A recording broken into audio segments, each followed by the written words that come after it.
best practices in AWS. This talk centers around 5 real-time design problems and solving them.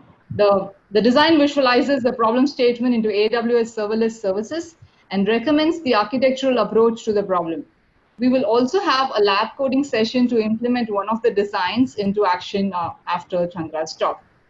So Chandra works as a consultant backend engineer at Toyota Connected, and he's been working on AWS services for more than 2 years. That includes designing and developing cloud-native applications. So over to you, Chandra. Thanks, Anita. Good morning, everyone. So let's get started with designing serverless application.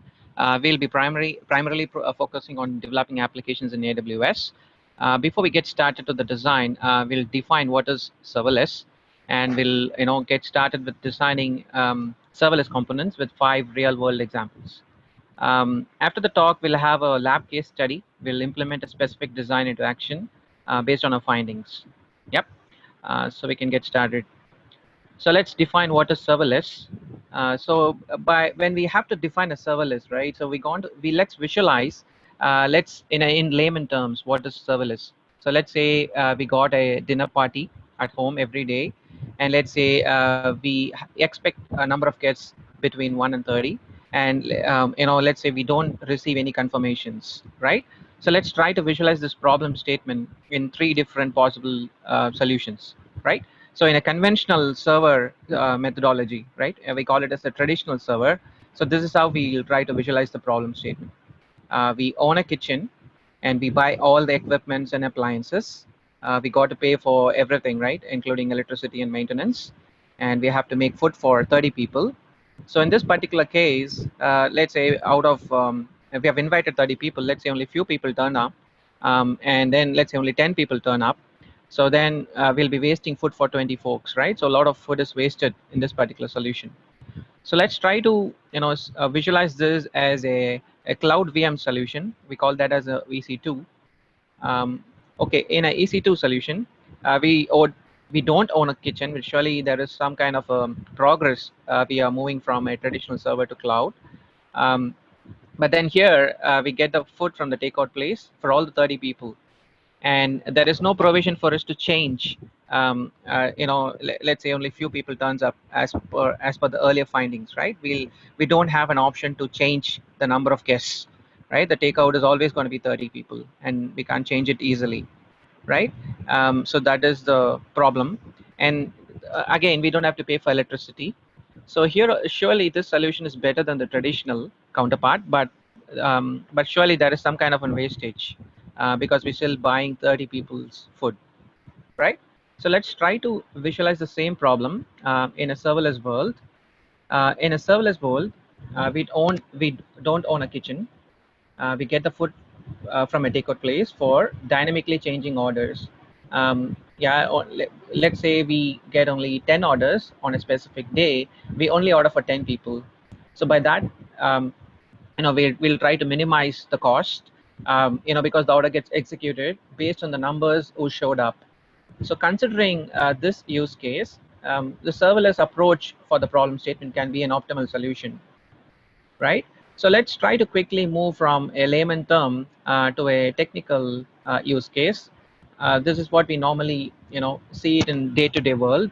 We expect traffic. Like let's measure the traffic for the website, and we don't know what is the volume of traffic, right?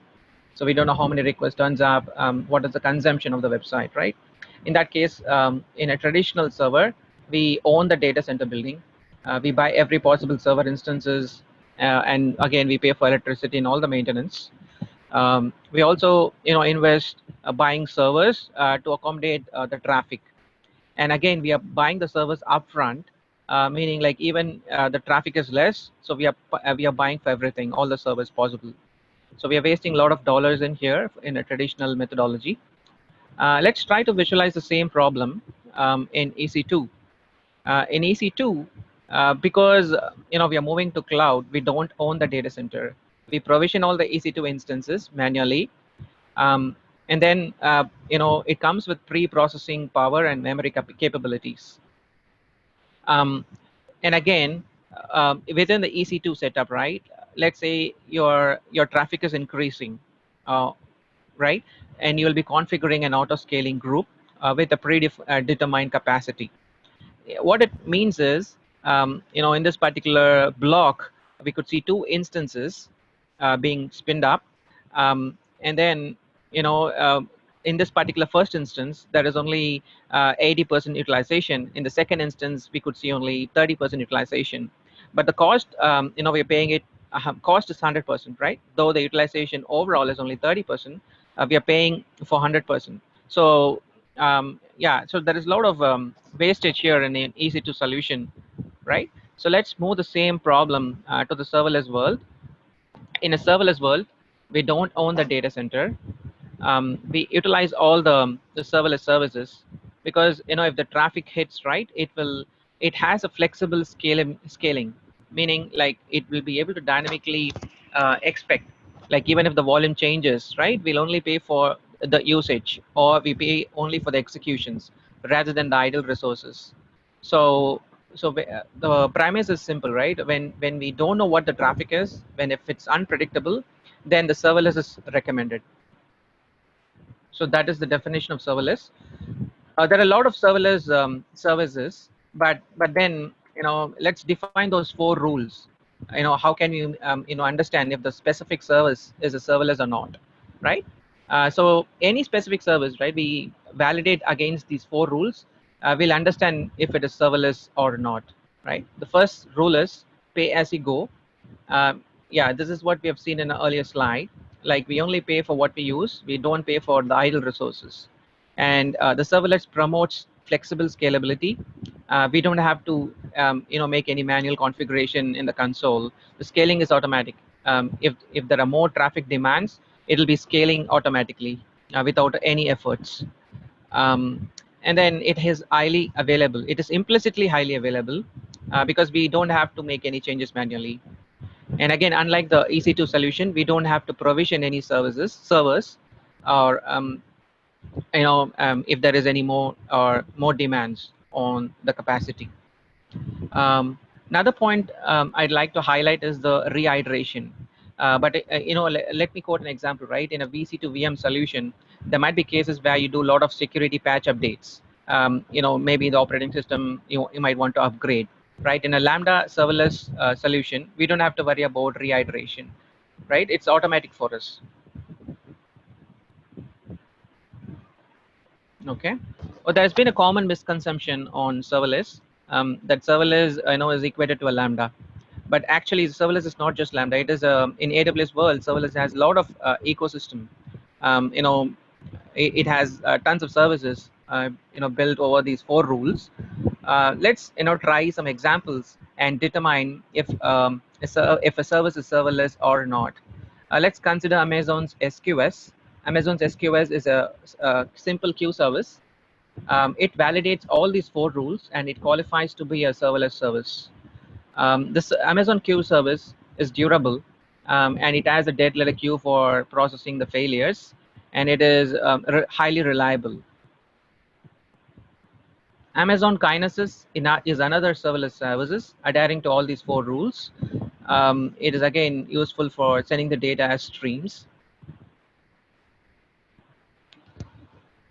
And Amazon EC2 is not serverless because it's not adhering to these rules. So these are the list of the serverless ecosystem, which I would like to say it's very diverse and broad. We can classify these under compute, storage, and integration categories. So under the compute, we have AWS Lambda and Fargate. Under the storage, we have Aurora Serverless, DynamoDB, and S3. And there are a lot of other services as well, but this is not an exhaustive list of serverless services here. I'm just quoting the ones which we're trying to work with. And then under the integration and analytics, we have an API gateway. We have SQS as a queuing service. We have notification, and we have step functions. And step function is relatively new to the scene in AWS. It came in September 2019, and we'll be having a case study based on that today. Right. So typically, right, when you're designing a serverless application, you will be designing using these three functions, right? We have something called an event, and we'll be interfacing an event with our Lambda, and Lambda will have an integration layer. Lambda internally can call anyone, right? It can call any AWS servers, right? When we say event is just a triggering point, right? The triggering point can be of these possible options. It can be an S3 put option. It can be a message in SQS. It can be something like in an API gateway when there is a RESTful API invocation, or it can be anything like if a message comes to us kind of a stream, and there are a lot of more options which can qualify as an event. For all these events, we can trigger a serverless Lambda. A Lambda can be built in any of these possible technologies. It supports Java, Python, Node.js, C#, Go, and Ruby out of the box from AWS itself. And AWS is also offering bring their own runtime, so we can write our own language. We can write our own runtime as well. And Lambda can integrate with any other AWS services like Aurora or a step function. Let's try to classify or differentiate the serverless versus the cloud VM from a use case point of view, right? So there are cases where the serverless is useful, and there are cases where EC2 is also useful, right? We'll see like when to use what. We'll use serverless architecture when the traffic is unpredictable, because when the traffic is unpredictable, because it has the flexible scaling, it goes easily than the EC2 solution, and we'll be only paying for what we use. We don't pay for idle resources, and it does well in an event-driven architecture because it gets integrated with other services like S3 and Kinesis. Another possible strategy when you choose a Lambda would be like dependencies. Normally, when you write a Lambda function, the dependencies are out of the box. It's actually very minimal or out of the box. Surely there is a possibility to configure some external dependency in a Lambda, but AWS offers most dependencies out of the box. And it's also easy to migrate our services to cloud, right? To cloud native, meaning like if you're starting a new application, when you're designing a new greenfield project, right? When you write everything from scratch, Lambda can be chosen when you're writing microservices. Like how about EC2? In EC2, right, the traffic, it can be suited when the traffic is predictable, meaning let us say you're experiencing a volume traffic. And when we mean volume traffic, right, we know like what the amount of traffic is. So we'll be able to design the VM instances. We'll be able to design the capacity and memory, because we're buying it as a bulk. There's a lot of discounting option from Amazon. So in this particular use case where the traffic is predictable, EC2 can be considered. And EC2 can also be considered when you are migrating the legacy application directly, like you don't want to change the technology, but still you want to migrate to cloud, like WebSphere or any third-party APIs or software.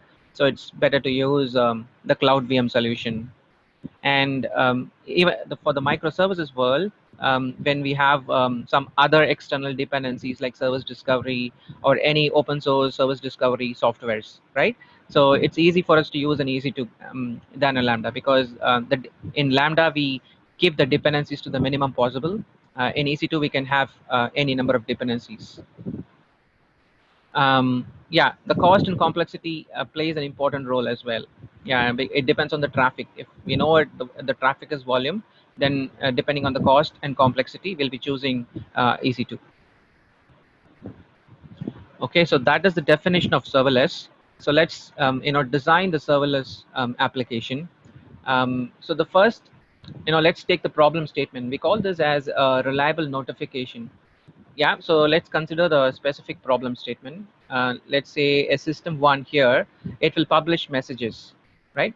Let's say we have multiple subscriber that will have to process the message based on specific business logic or a field, right? And the idea is no message should be lost, and it is not a worry if ordering is lost, right? So that is the problem statement. Let's try to visualize this problem statement into a diagram, right? So let's have a message, and let's now put this message into an SNS topic. And SNS topic based on a specific message field, it will call the Lambda, right? So there are a couple of Lambdas in here, and surely this will work the use case will be implemented, but the problem is will it be reliable, right? So there's the trouble. So it can be reliable because the SNS, right, the simple notification service, it will have all these retries and failure strategies. But let's say the retry is configured for 3, right? So after 3 retries, and if it's still a failure, then the message is lost, which means like it is not reliable. And let's move the reliability to the Lambda. And Lambda is having a concept called dead letter queues. So when we make such configuration to the Lambda, surely it can make the design reliable, but it will have an impact on the architecture, because in an ideal architecture, the solution should be like the fix the problem where it is coming, right? So here in this case, the notification is happening at the SNS layer, and we have to find a solution here, not at the Lambda. So that won't be an ideal architecture if we resolve the problem inside a Lambda, which is the consumer. So how can we resolve the problem? So we can resolve the problem by introducing an SQS service, which can be sandwiched between Lambda and the SNS. Uh, the reason is SQS, as we understand, it's durable. It will support dead letter queuing, and it makes it reliable. So SNS service based on message filtering, it will send information to a SQS queue, and SQS queue, right? It will be consumed by a Lambda.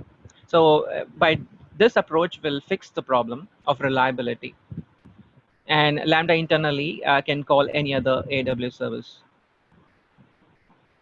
So this brings to a different design problem.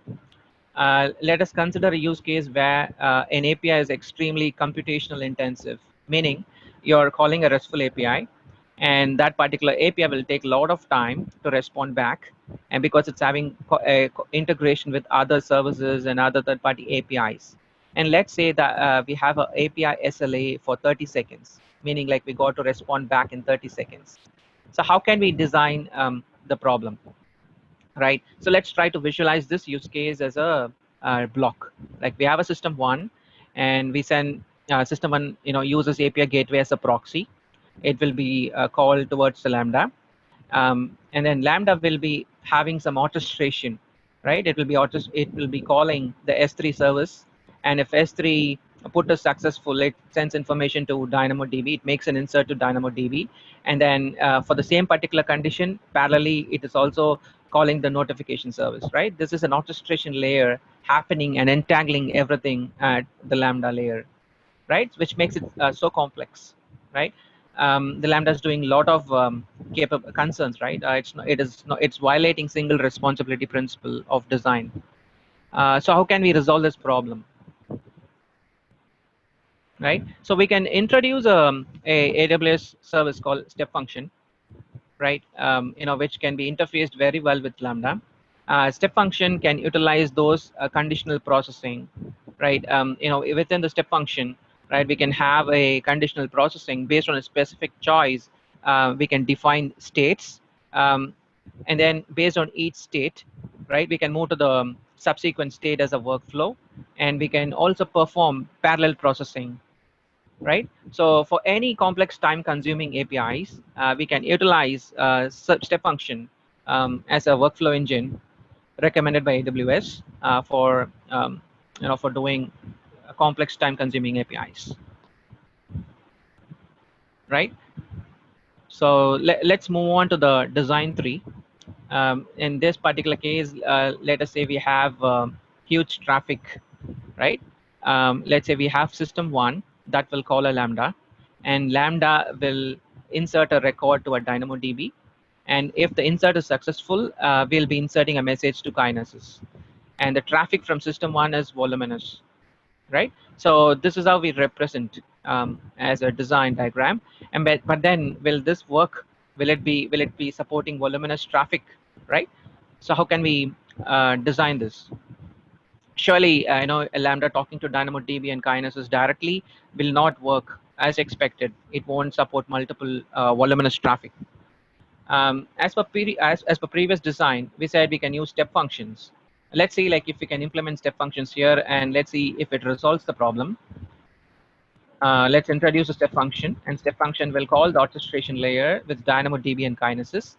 Will this work? To some extent, yes, because orchestration is fixed, right? It is separated from Lambda. Lambda will only call the step function, and step function will do the orchestration.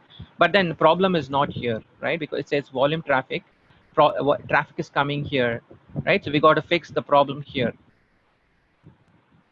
So it's a huge traffic bottleneck, and we got to fix it here, not in the step function. So how can we resolve the problem? We can resolve the problem by using an Amazon SQS, which can be sandwiched between Lambda and the system and the client, right? So the system one can send message to the queue, and Lambda can consume the SQS queues. And internally, because SQS we know it's durable and it supports delta queuing for failures.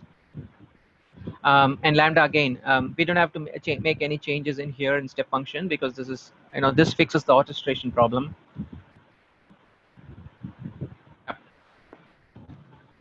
So let's move on to the design 4, which is slightly complex message processing. Let's say we have many systems, system 1, 2, 3 in this particular case, talking to queues. We have multiple queues, right? We have SQS Q1, Q2, and Q3. Let's consider we have 3 queues. And the use case is there'll be a common Lambda that will need to process each queue. And another condition is each queue is expected to process with variable parallelism. Meaning like in Q1, we'll have 10 message which we need to process concurrently. In Q2, we'll have 20 messages that will be required to process concurrently. And Q3 will have 30, right? So it's dynamically changing number of items in a queue, right? So that is the use case. So how can we design this in a serverless world? So let's try to visualize this use case as a diagram. So all these 3 queues is talking to a Lambda, a common Lambda, and a Lambda has to be common because the business logic is the same when you're trying to consume the queue. So we can't duplicate the business logic, because of which Lambda has to be common, right? So if we use only Lambda, right, and we have in the first queue we have 10 records coming in the second queue we have 20 records coming in the third we have 30 coming in, right? And these are dynamically changing concurrent limits, right? So as we know from AWS console, we have a concurrency limit. We can configure that in the AWS itself. It says the concurrency is 30 here, but then this will not change dynamically. But the requirement is based on number of messages coming from the queue, right? It will have to change between 10, 20, and 30. So how can we resolve this problem? How can we design in such a way that where we put very minimal efforts, but still we have best possible design, right? We can still do the coding in Lambda. That will make our lives complex, and we have to write a lot of lines of code to resolve this problem. Step function in September 2019, right? They have introduced a concept called dynamic parallelism, right? So using dynamic parallelism, it will able to support concurrency, dynamic concurrency, where they'll be processing different kinds of messages. Yeah, so let's say we'll have only 10 messages in a specific queue, and Q2 will have 20 messages, and Q3 30, right? Dynamic parallelism will ensure that concurrency will change depending on the number of items in the list. And we'll do a case study based on this design, and let's try to implement it in a lab session. Before we move to the lab session, we'll try to have a simple use case. Let's say we have to create a simple website with serverless services. Conventionally, if we are dealing in only static contents with images and HTML pages, we'll get the information from S3 and our Amazon CloudFront, which is a CDN. It will pull the S3 and it will get all the static content. If the content is dynamic, conventionally we'll be calling an API gateway. An API gateway calls a Lambda, and Lambda will pull any other AWS service. So this is how we create a simple website. Well, before we go to take questions, we'll go with the lab sessions first, and then we'll open up the questions.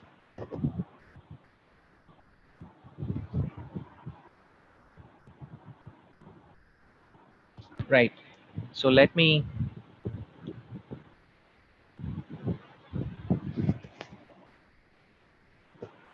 Okay, so we have a step function. Let me edit my step function. Okay, step function is a proprietary language from Amazon. It will have states. It will have an entry point.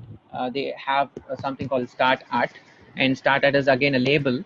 It will indicate like where to start, and this is our first state.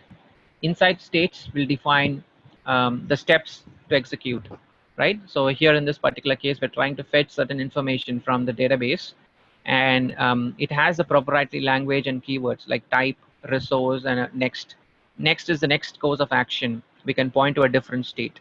So in this particular case, it's pointing to a Lambda function to fetch the emails. The step function, it will fetch some records from the DB. The idea is to fetch records from the DB, and then it'll have to make choices.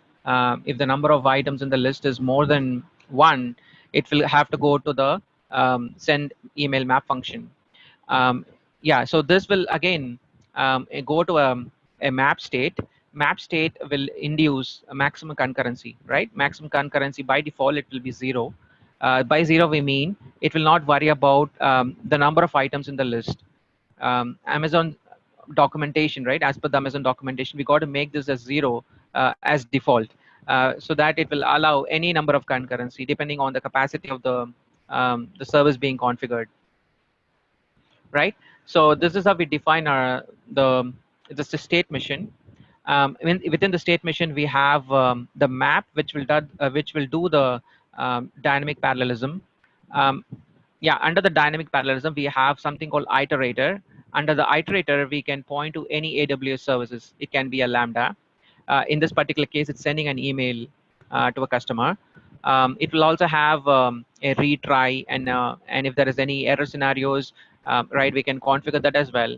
It provides a neat language. It's like a workflow engine model, and we can also configure the maximum attempts, like how many attempts we have to make while we send an email to this particular use case, right? So let us try to execute it from our Lambda.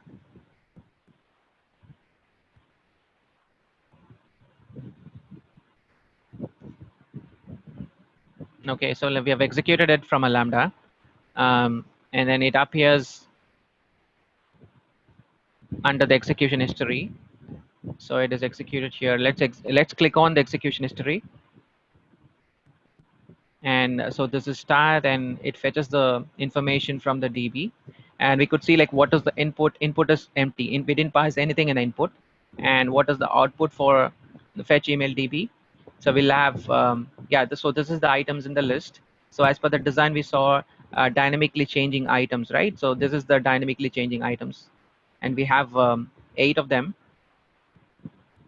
And then it will go to the next state, which is choice for execution. The choice for execution, we said if it is 1 or less, right? Actually, this is more than 1, and which means like it will go to the next state, which is send email. Under send email, we'll call a different Lambda which sends the email. And notice there is index in here because we are entering into a map state.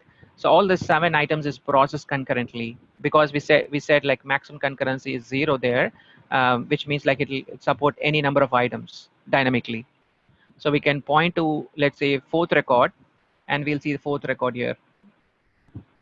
So we can see input and the output coming out of it. And then once the iteration is complete, as in the final state, we'll get everything. Like if it is a success, we'll get 200, something like that, and then we'll close the state, right?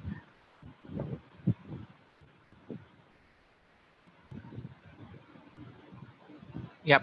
That's all I had. I'll try to open the questions now.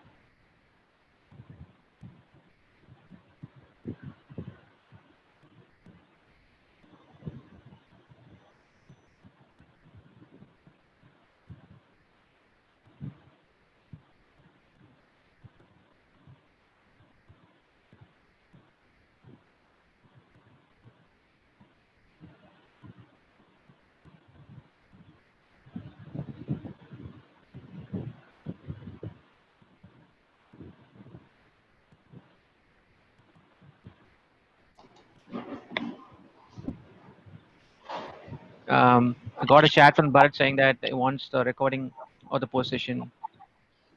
I think we can do Yes, that. but yeah, we'll be posting the video recording of the event in our page.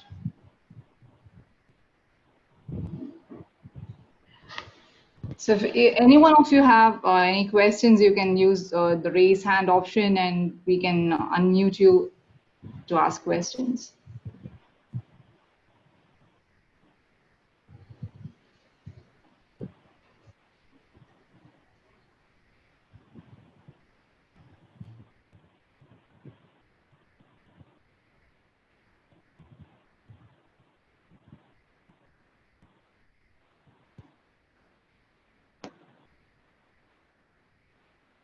Ragnathan is asking, can I use real-time event triggering?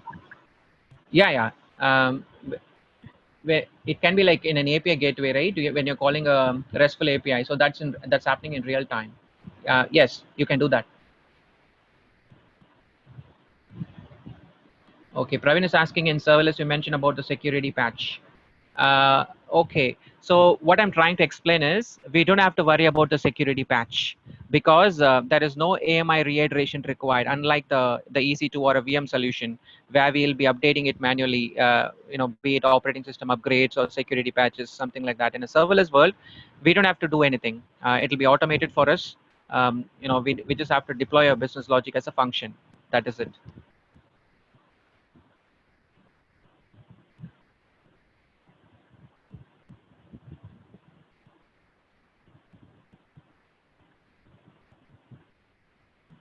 Ragnathan, you wanted to talk?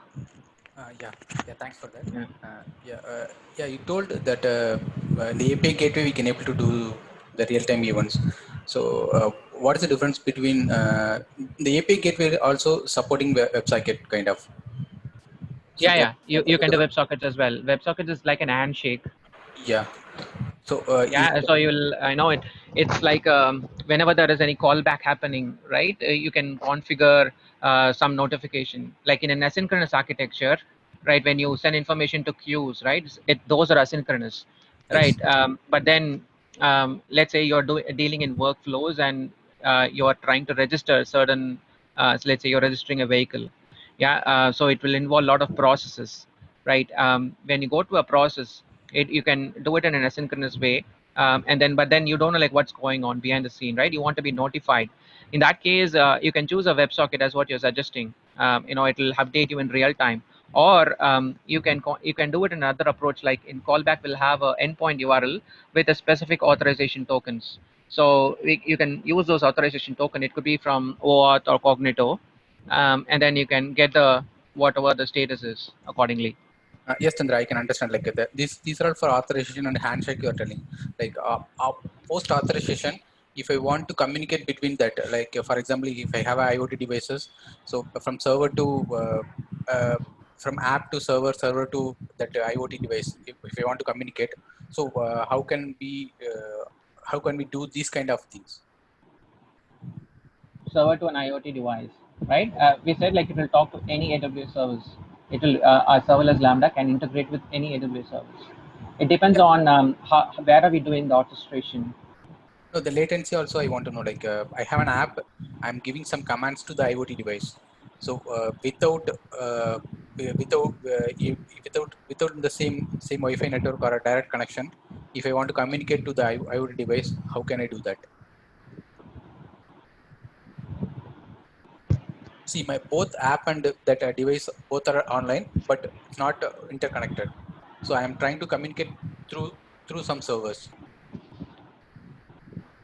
It should be on Okay, real so time. So that kind of things, kind of pubs up mechanism. So can I right. use this Uh, one? are you expecting a response from the IoT immediately? Yes. Okay, See, okay, and and if and it is uh, and yeah, so, 1 minute. If in the same network or if I can able to communicate via WebSocket, then it's well and good. If I if in the WebSocket failure case, I want to communicate. you can establish a WebSocket connectivity to do the handshake. Because it goes both ways, Yeah, I'm send not. and So receive. here my problem is I'm not able to do the WebSocket connection. since some communication gap or some error happening. So I want to get rid of that error Okay, case. so there's some throttling happening because Yes. it's connecting in a different network. Yes. Okay, and and you want a synchronous approach. You want to get it in real time. Yeah, real time events I want. Okay.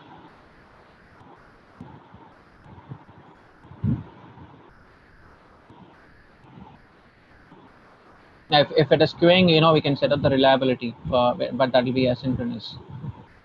Okay.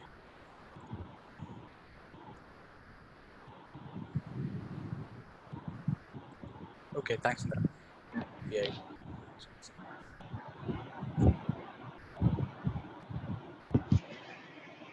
And there is an anonymous attendee asking, apparently a function gonna timeout if it is simultaneously. Apparently your function gonna timeout if it is simultaneously.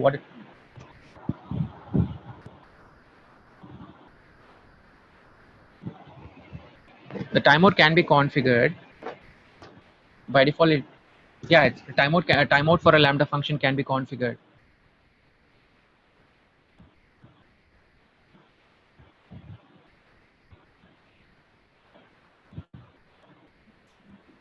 Chandra, there is also a question on the chat window, and I see Muruganandam has raised his hand.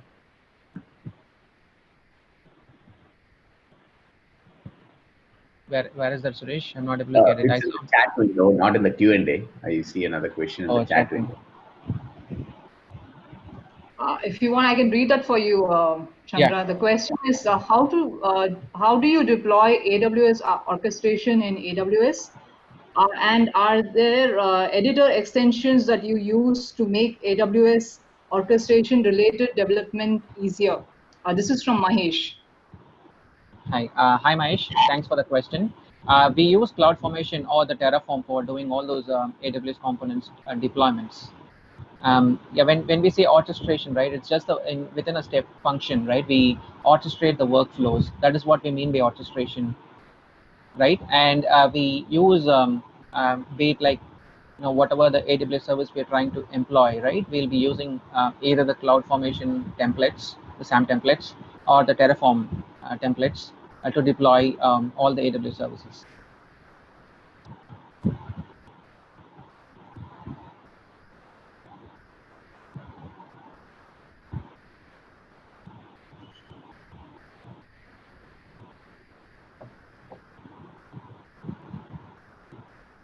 Okay, Vivek is asking how to manage or tackle cold start issue in a serverless function. Right, so this issue, right, it's recently, Amazon is releasing some updates on Lambdas and serverless, specifically on the cold start issue. So yeah, we did experience some cold start and a DB connectivity. We kept the warming. We kept the Lambda function warming by polling the connection. Something like we can create a cold in under the CloudWatch event, right? We can create certain rules to make it warmer. We can make the Lambda function warmer by creating some kind of cloud events, some kind of rules that will poll the Lambda function and keep it warmer. That is one way of doing it. But having said that, AWS is negating the problem. I don't think like this is happening in the recent versions of AWS.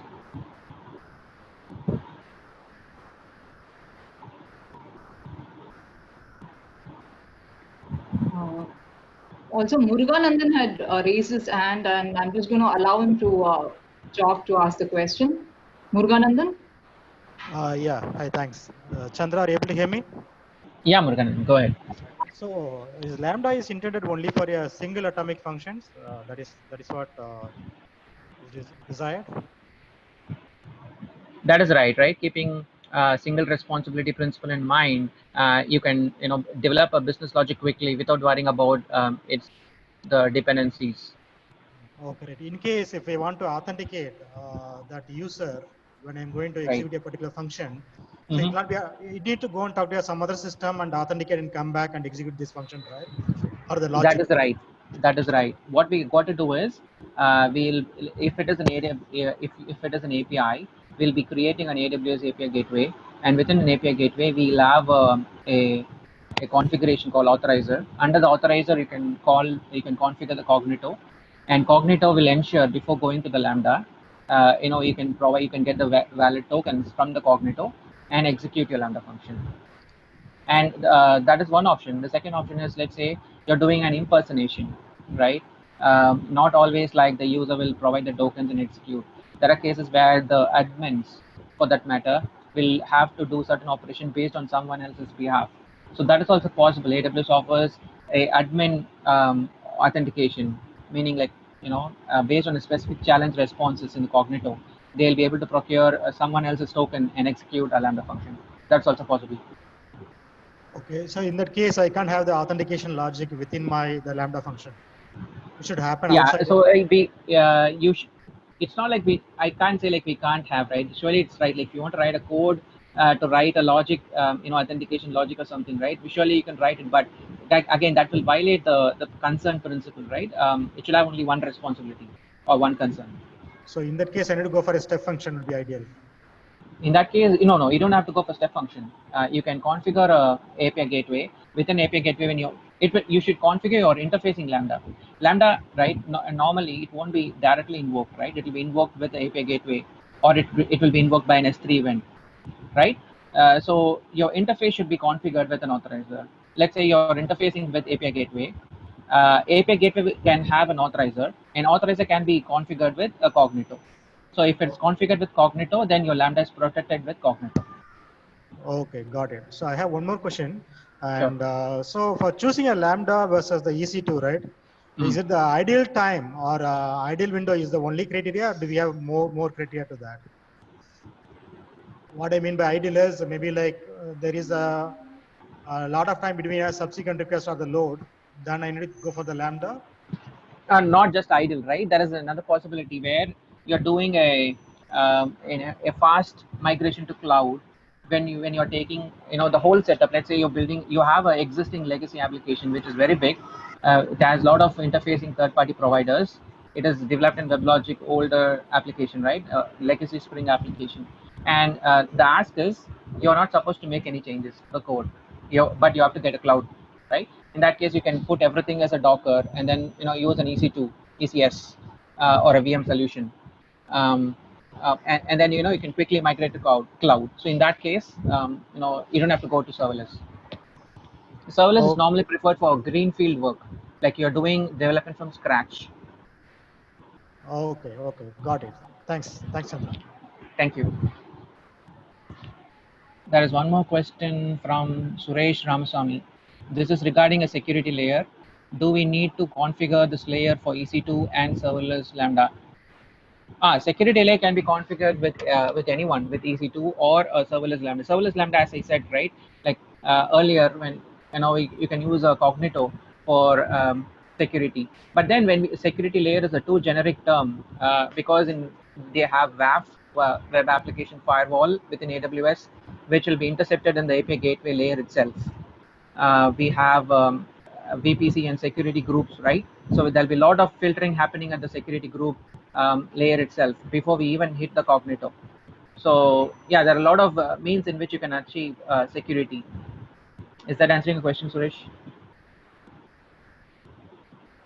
There's one question from Srinivas Venkat Narayanan. It says like, what's the default timeout for AWS Lambda and what is the maximum allowed? Yeah, default timeout will be like 15 minutes. I don't recall, I don't know the number. Maximum allowed should be less than 120 seconds. We can't go beyond 120 seconds, I believe. But this has to be validated. But it can be beyond 120 because there is a reason for that, right? We can't make an Lambda timeout as 15 minutes or something like that, because Lambda being a simple function, because it's only one concern, the expectation is it has to finish its work quicker. So we can't, keep the timeout in a very big range. We can, at the most, I think we can have 5 minutes. But my design would be like, should be, lesser timeouts for a Lambda function.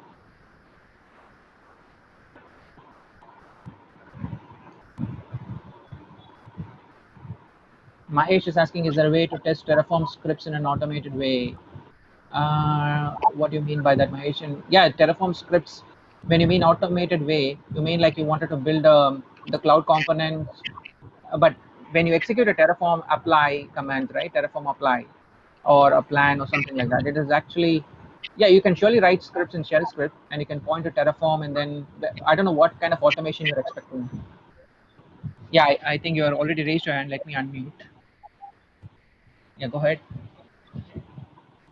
Yeah, so what I meant there is like when we write these scripts, and is there a way that we can check by code that whatever is getting deployed is what we intended to be? Otherwise, the only way is like Oh, deploy you want to unit test?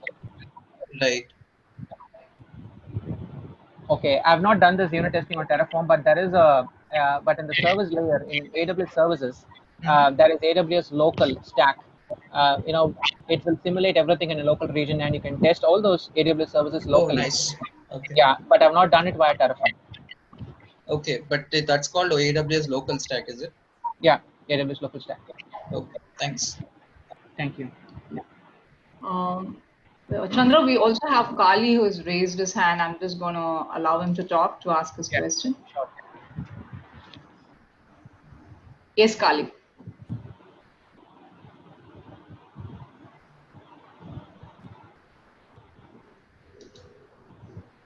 Kali, you are able to unmute?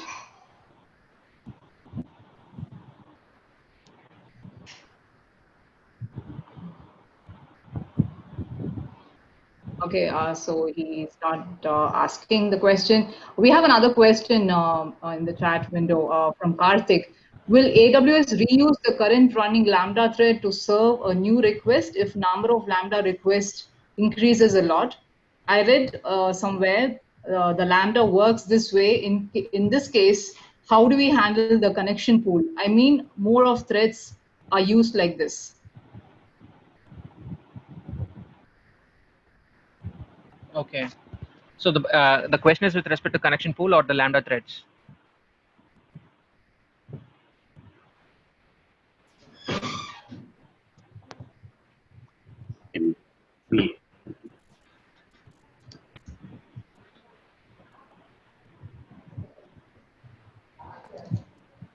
I can get back to you on that. I will just unmute Karthik. Yeah. Karthik, can you elaborate on that question, please? Hey, can you hear me? Yeah, I can. So the question is, I was working with my friend. I mean, it's not it's not in my project. I was working with my friend's project. So we were testing this Lambda, okay, Right.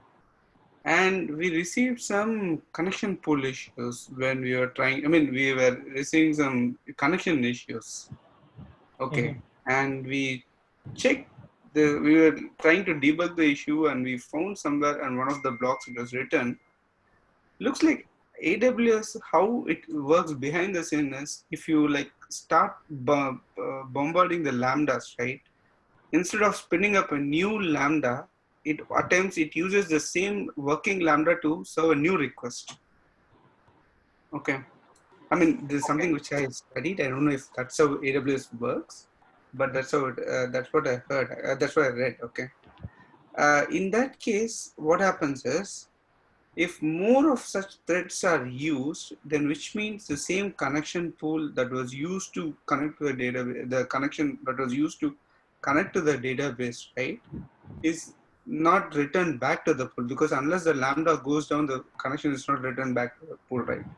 So how do we handle such scenarios? Like, should I be handling it within the lambda that once my request is done, I should close the connection pool to avoid these scenarios? I mean, to return the connection back to the connection pool in this scenario, or I mean, basically, I don't know how to handle the scenario. So, Thanks, Karthik. The way I have done it earlier, right? I used to have I have this connection pools, and I've communicated with connection pools in Oracle from my Lambda. What I did was to ensure the best possible scenario. What I did was there is a concept called proxying, right?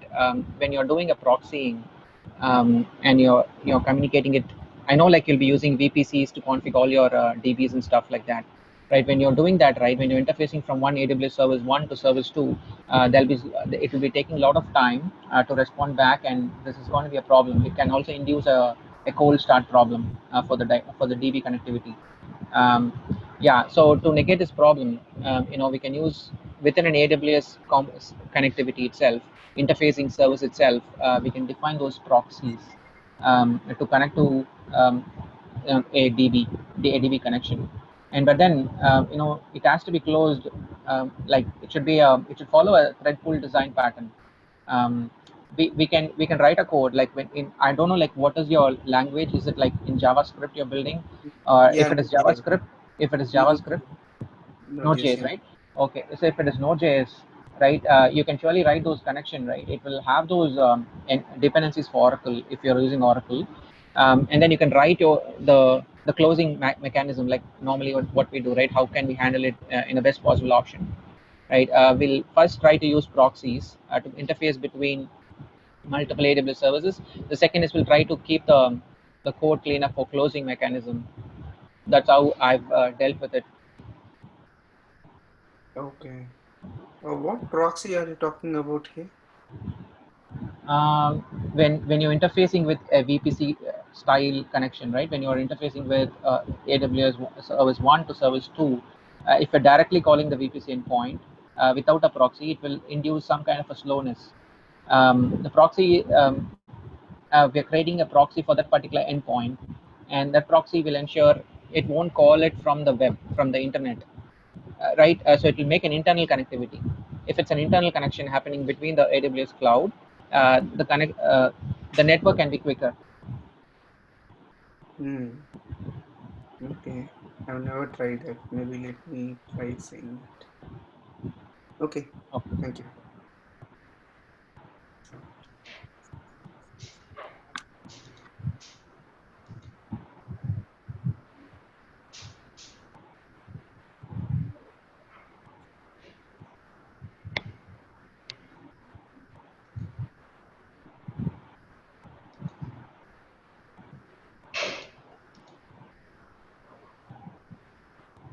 So I think we are done with the questions.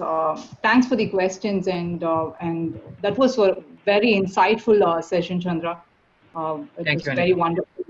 Yeah, and it kind of triggered a lot of discussion and a lot of questions. Now we're going to move on to the second topic, which is secrets management and integration with K8s by Muzammil. So in here, Muzammil is going to tell us how to store and manage sensitive information such as passwords, tokens, etc., using Kubernetes secrets, and how Vault can be used for secret management. Muzammil is a software engineer at Toyota Connected, having more than 8 years of industry experience, has worked on different technologies like Java, JavaScript, and Go. In the past 3 years, his focus is on developing various microservices. So I'm just requesting now Muzammil to take over. Yeah, thanks, Anita. And thanks, Chandra, for your wonderful presentation. Let me just share my screen.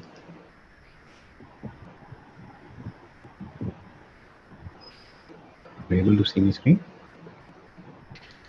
Yes, Muzammil. You can just go on the presentation mode. Yeah, cool. Yeah. Okay. Hi, all. Very good, warm good morning.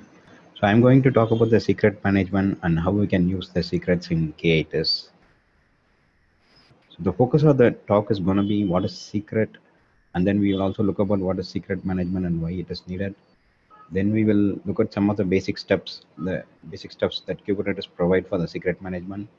Then I will also talk about how Vault can be used for the secret management, and we will also discuss about some of the Vault internals, as well as how our application can access the secret from the Vault. So, so basically, what is secret? A secret is some confidential information which is needed to interact between multiple applications. So it can be an API key, or it can be a username password for a database, or it can be a authentication token, or it can be a SSH key or a certificate, something like that. So secrets can be derived in two types. One is static and dynamic. So static is something like human will create the secret and store it in some secret management tool, or the human can use some tool. He can use some script to create the secret, and the secret will be stored in the secret manager. So basically, all the secret are known to the human, and whoever who has access to the system can able to make out what secret they have created. And there is one more thing called dynamic secret, which where the secret is created on the fly. So the secret is basically auto-generated. So machines create the secret. So the TTL, the time to live for the secret, are basically from short to medium time range. So let's say when an application try to get an access on a fly, the secret is getting created. Let's say a username and password for a database is getting created, and it will be given back to the application. And when the applications goes down, so the secret managers will take care of deleting the user credentials from the database. So this is what dynamic secret is. So what is secret management? So secret management is nothing but it's a tool and method to manage the credentials. So so it's part of a security concept. So whenever security comes in place, then we need to ensure that our credentials are not vulnerable, and it is rotated periodically so that the same credential is not uh, living the system for a very longer time. So when we have a secret or a credential which is living there in a longer time, then if that secret is compromised, then there is a possibility that the hacker can keep accessing the system for a very longer period. So that's one of the security concern, that the secret has to be changed in a periodical manner.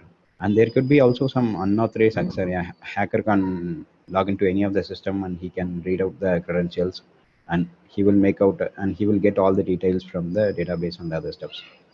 And we need to also ensure that we have a proper audit log, so that whoever so it will the audit log will tell us who has accessed the secret and what time and what kind of secret has been accessed. And there could also be some rogue employee who will be voluntarily exposing the secret. So in that case, again, we need to find which employee has accessed the secret, and if something is vulnerable, then the secret has to be changed.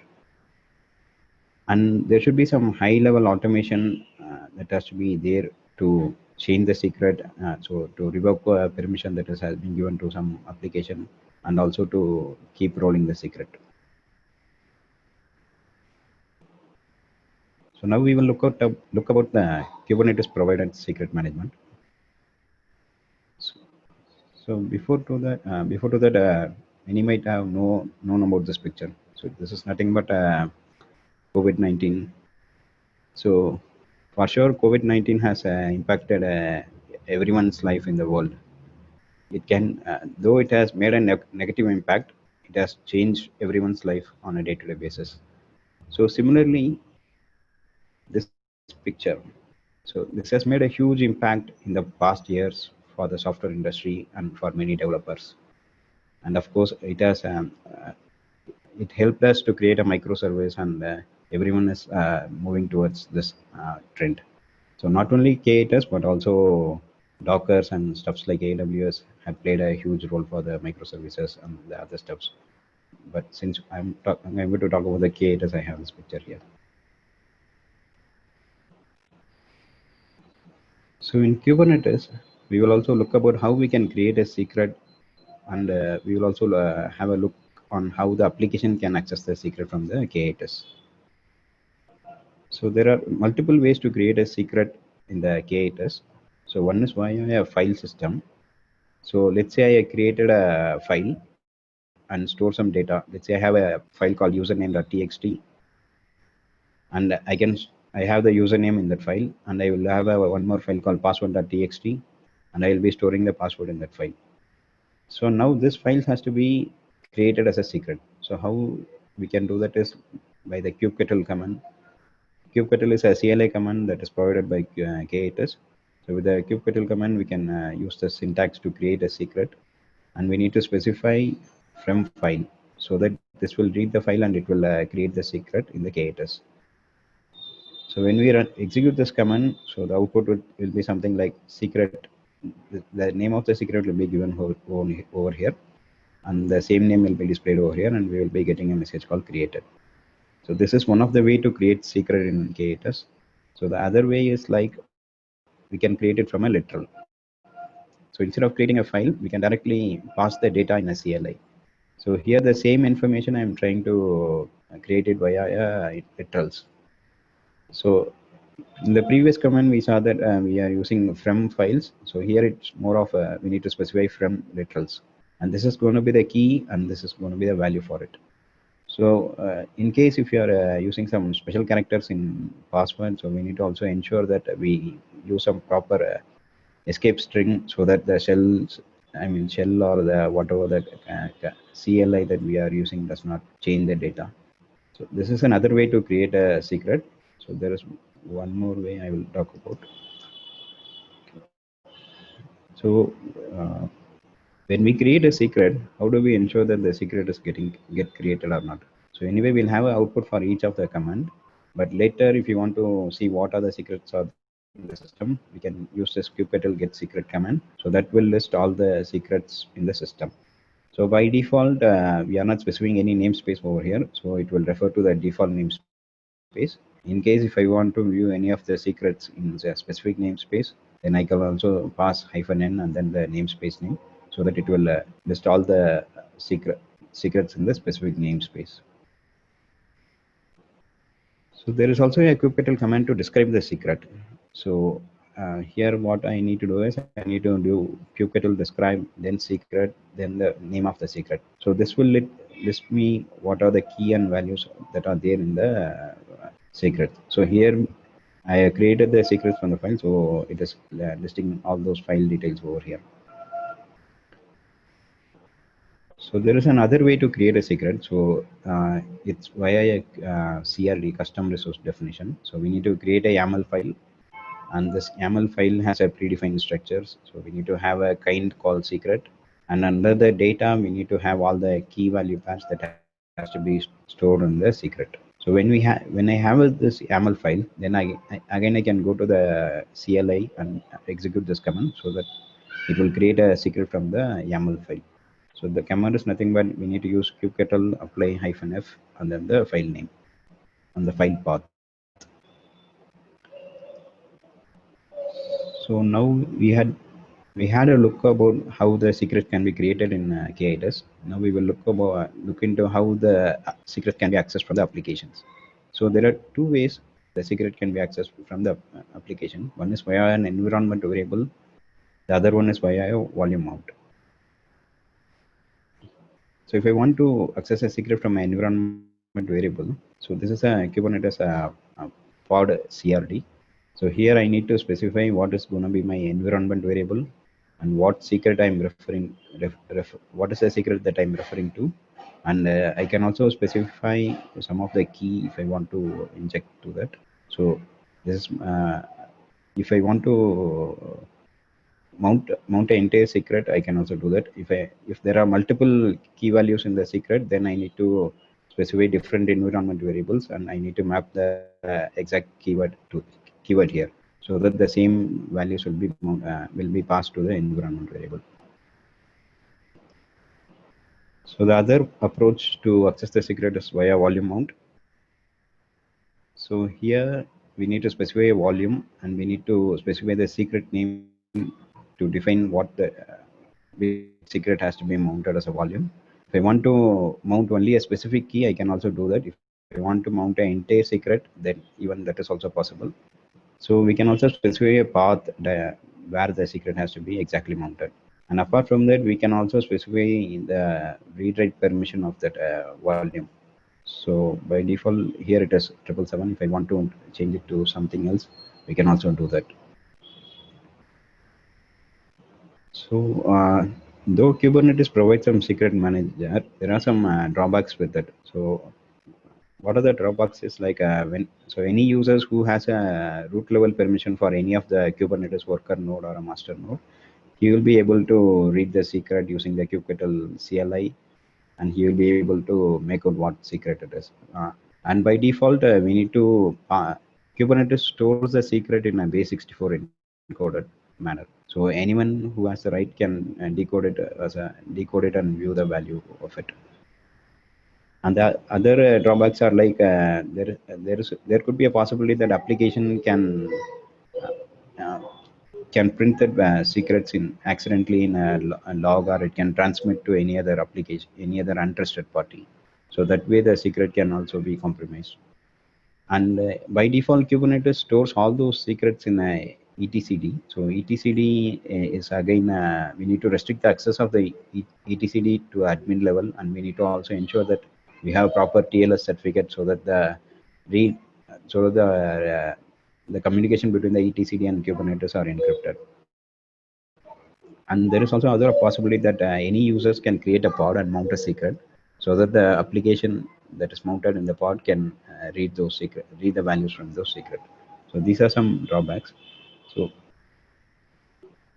So next we will look into Vault and see how some of the drawbacks are getting addressed via Vault. And we will also see how we can use Vault for the secret management. So Vault in general is a tool for secret management. So it provides access control, so that yeah, so any users who has proper privileges, only those users are allowed to access the secrets. So other users will not get access to the any of the secrets. And it's provide a unified interface for any secrets, and it has a detailed audit log as well. So this audit log will give more details on what application has accessed what secret at what point of time. So these are some of the key features of the Vault. So what is that? So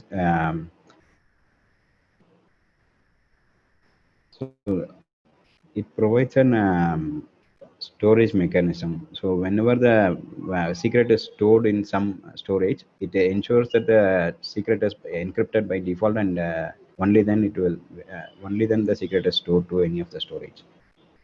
So it also provides an arbitrary key value. So if we have some ambiguous key value, then we can make sure we define some different path, and those key values can be read from different applications.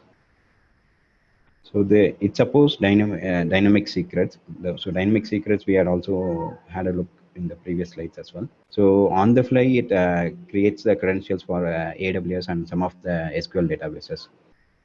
So data is encrypted or decrypted without storing it. So in-memory encryption and decryption is happening. So the raw data is not stored anywhere else. So that will ensure that the value is not,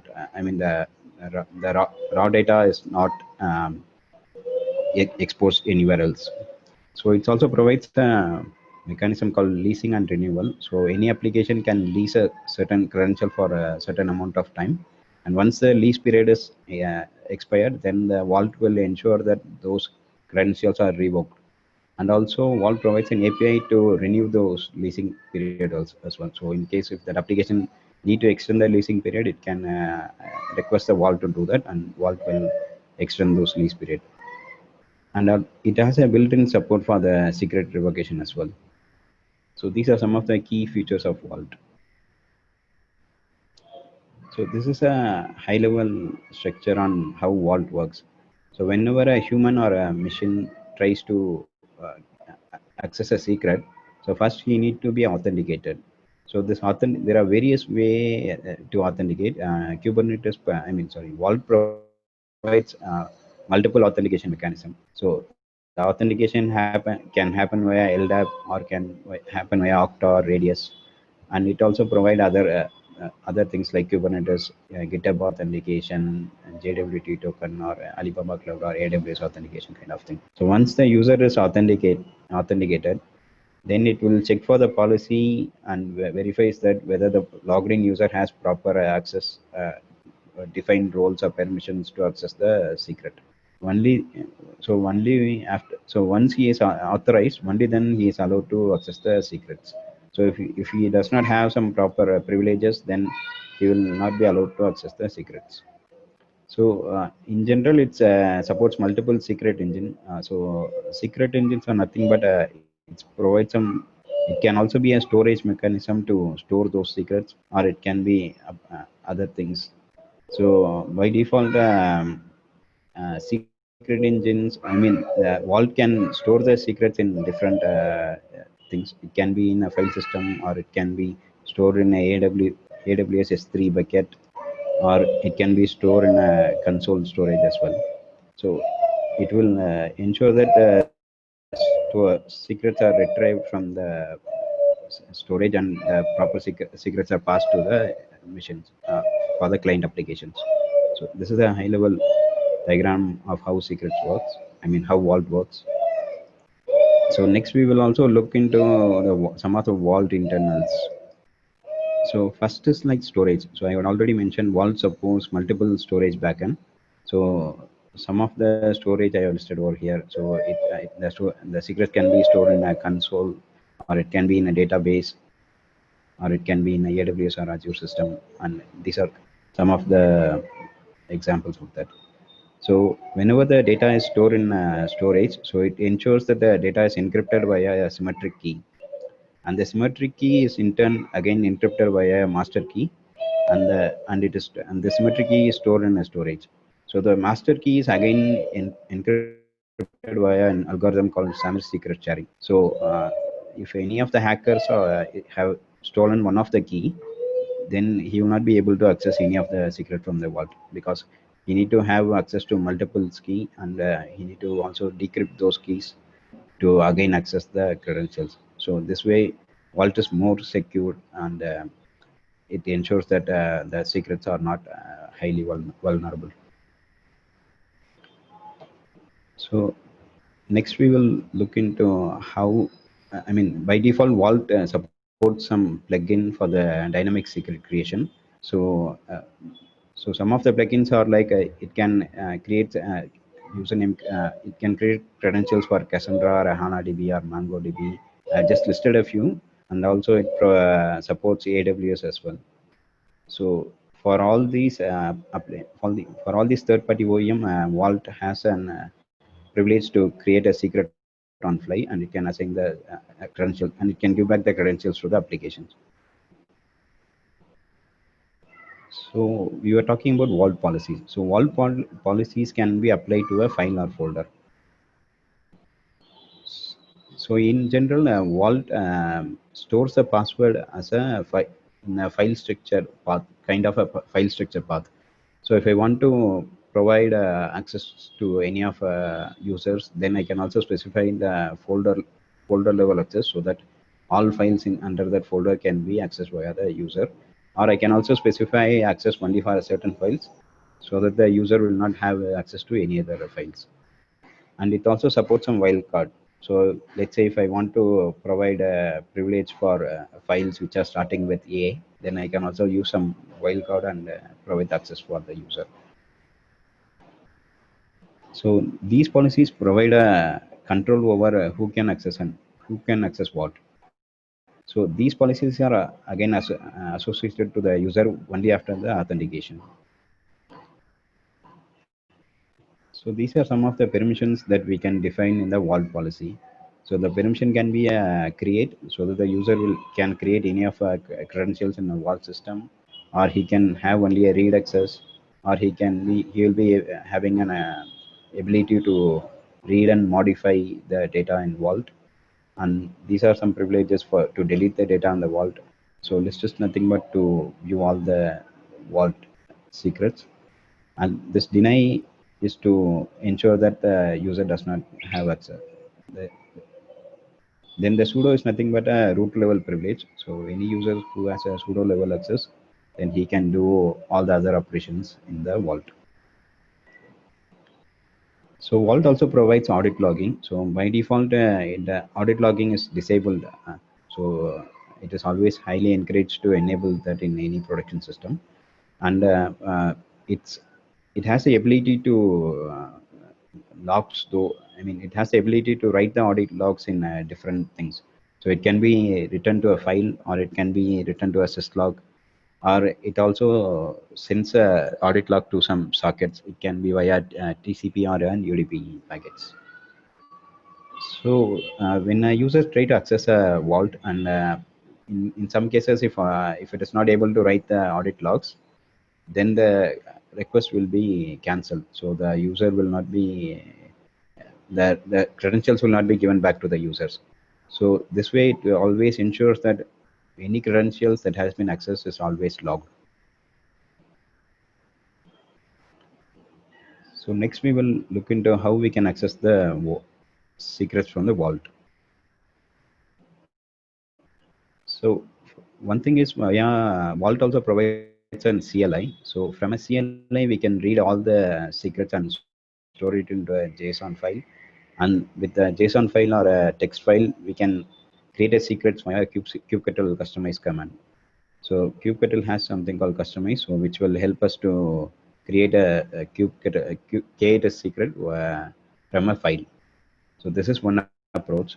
So there is also another approach. Let's say if my application does not, if it wants to read the secrets directly from the vault, it can also be possible.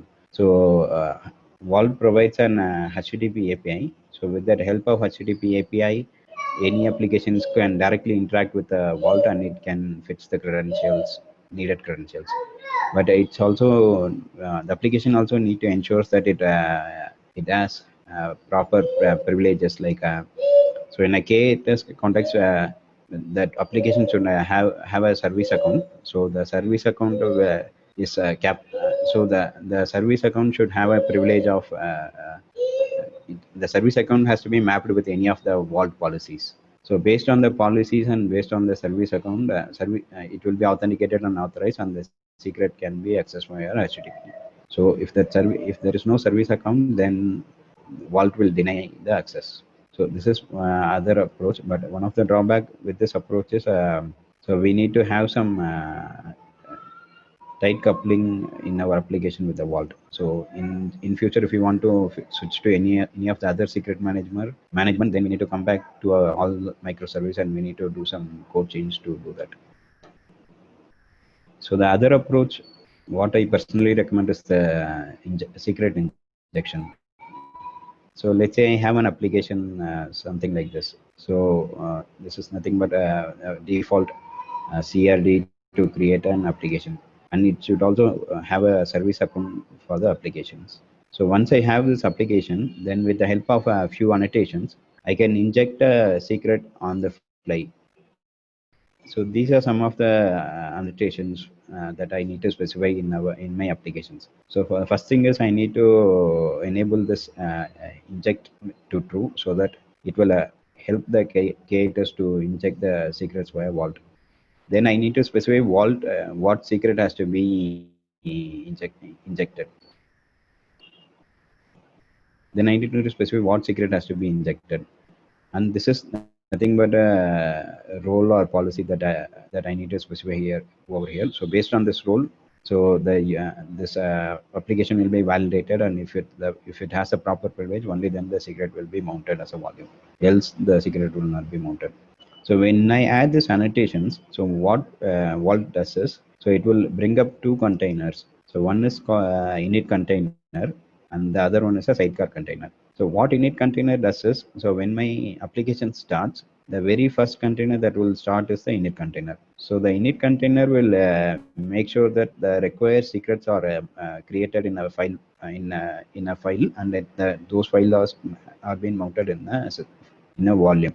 So once this init container is succeeded, only then my application will start. So if there is any failure in the init container, then my application will never start.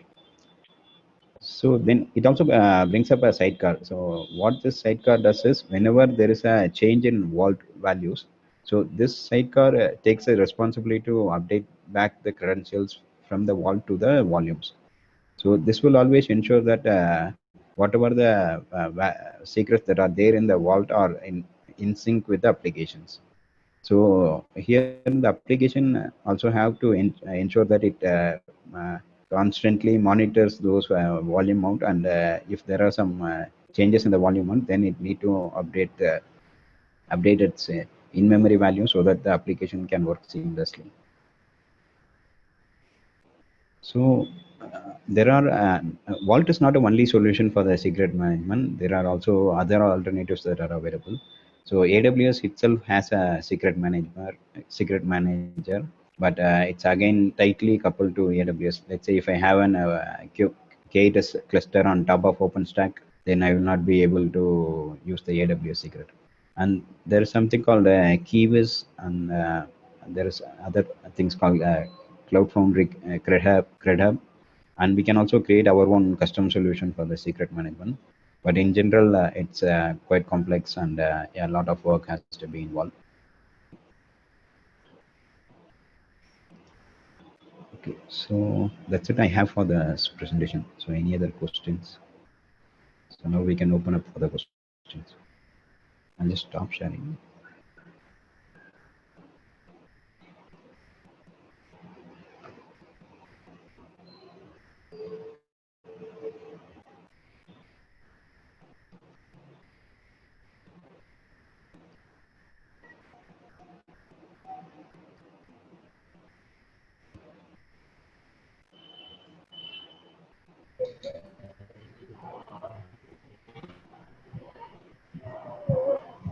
You can type in your questions in the Q&A tab, or you can even raise your hand.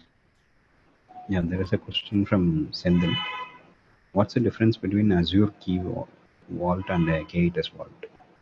Okay, so the Vault that I was talking about is an open source tool which is from the HashiCorp, but I haven't personally worked on the Azure Vault. I'm not sure what is that. So this K8s Vault, I was pointing to the HashiCorp Vault. That's an open source tool that is available. Okay, so there is another question from Darshan. What is the difference between etcd and normal database? So etcd is nothing but a storage which is provided by K8s, which will allow us to store any data as a key value pair. But whereas in the database, it can be a relational database. We can so rather than key value, we can have any number of columns.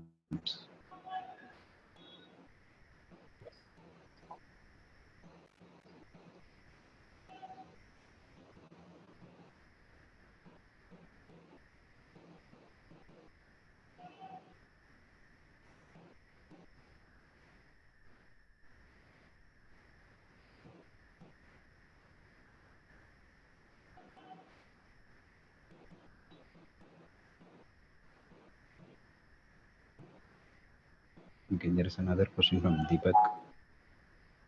With the sidecar approach, are we not pulling extra load as change of password is very minimal and our application is continuously pulling sidecar container? Okay. So in general, maybe it's an additional container which is running as part of our pod, but it will not bring us any big load for the system, because it's more like I think Vault works on based on the notification. So whenever changes happens on the Vault, so it will ensure that the notification is sent to the sidecar. The sidecar will listen for the notification and it will act accordingly. So in that way, there will not be any additional load to our container. Again, from our application point of view, our application also need to ensure that it has to periodically watch for the file system. But again, it's a very reading a file system or watching a file system. It's not a very big operation. It can happen in microseconds or a nanosecond, and it's not so memory consuming operation.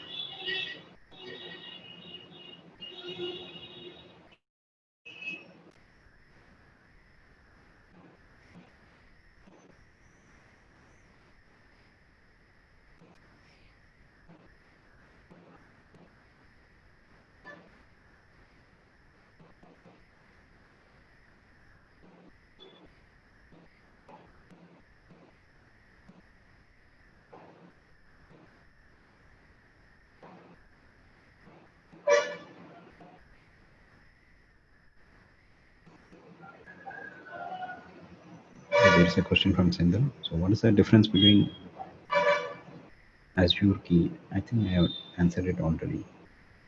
So I'm not pretty sure about the Azure key vault because I haven't worked on Azure. But the vault that I was talking about was an open source tool. So does it answer your question, Sindhu?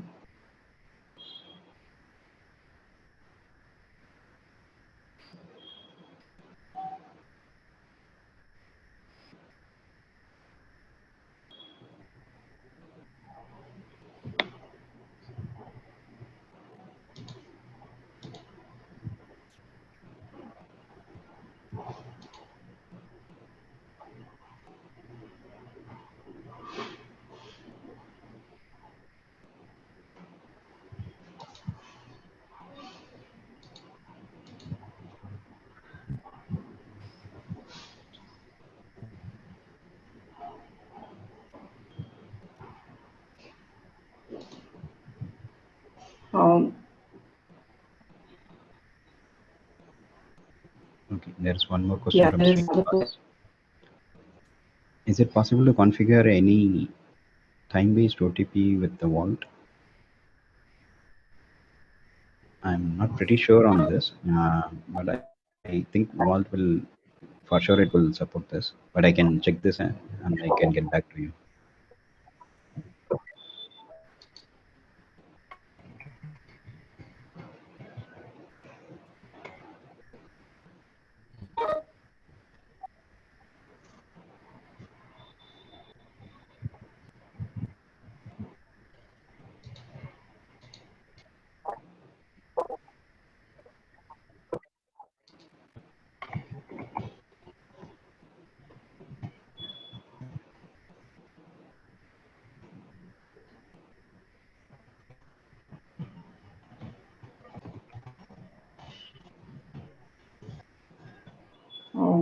Yeah, I think there are no more questions. I think a very detailed and eloquently presented talk on secrets management and integration with gates.